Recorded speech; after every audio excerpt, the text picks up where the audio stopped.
everyone! Welcome po sa aking channel. Ituturo ko sa inyo ngayon kung paano gumawa ng Wheel of Names. Pero bago yan, huwag niyo po kalimutan mag-subscribe kung ikaw ay bago dito at i-click ang bell button. So, let's start!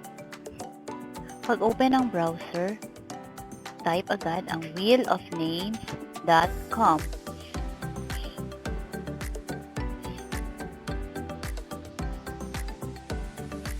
At pagkabukas ng website, ito agad ang lalabas. Dito sa rectangular box na ito, pwedeng palitan ang names. For example,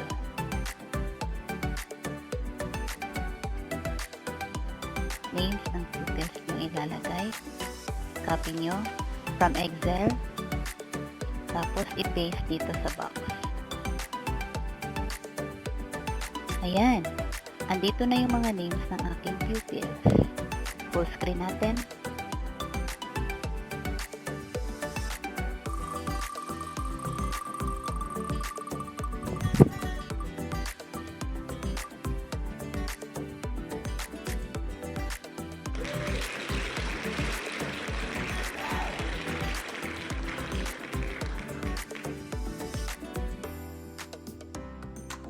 Okay, exit full screen.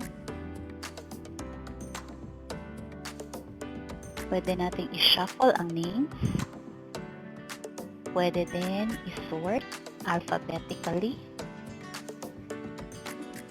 At pwede din tayong mag-add ng image. Subukan natin.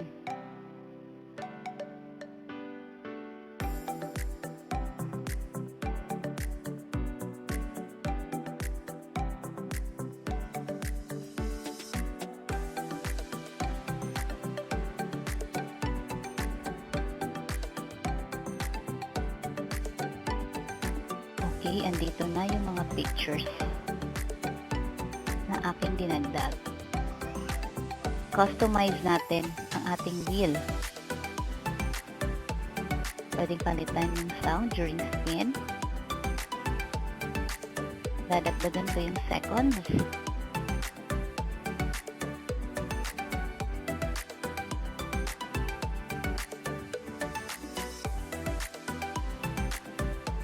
After spin sound, change natin.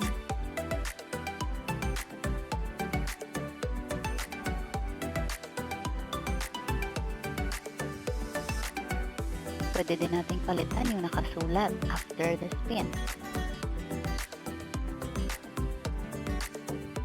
Try natin palitan ng congratulations. Pwede din i-change ang color ng ating wheel. Let's try changing the colors. Pili kayo ng color and ng theme. We can also add an image at the center of the wheel.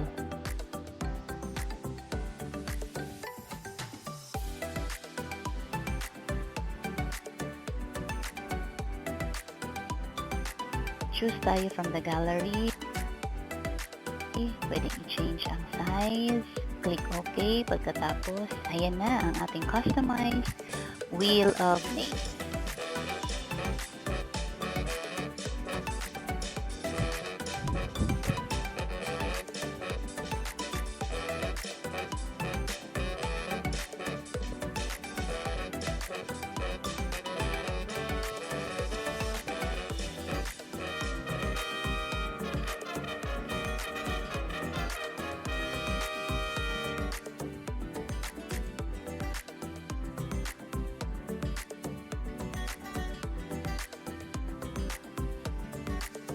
Okay. Ngayon naman, ituturo ko sa inyo kung paano siya i-present sa Google Meet.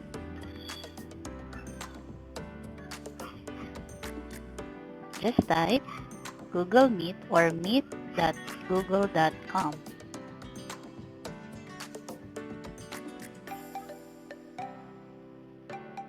Okay.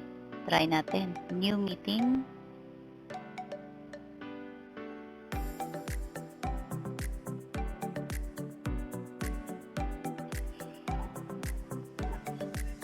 Click Present.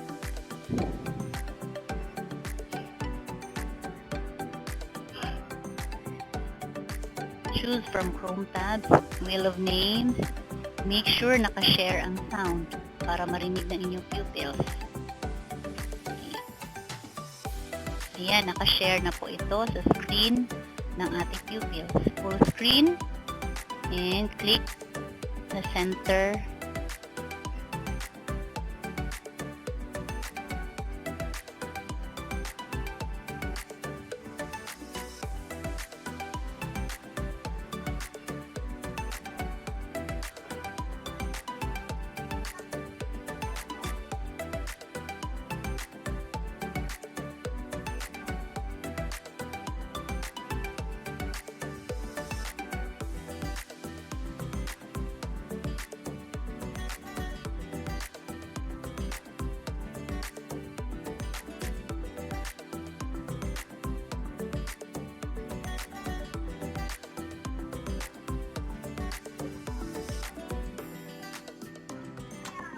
Okay, to stop sharing, just click stop.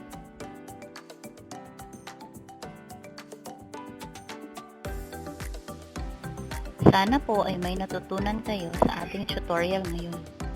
Sa mga hindi pa po nakapag-subscribe, huwag kalimutan mag-subscribe, like, at i-click ang bell. Maraming salamat po.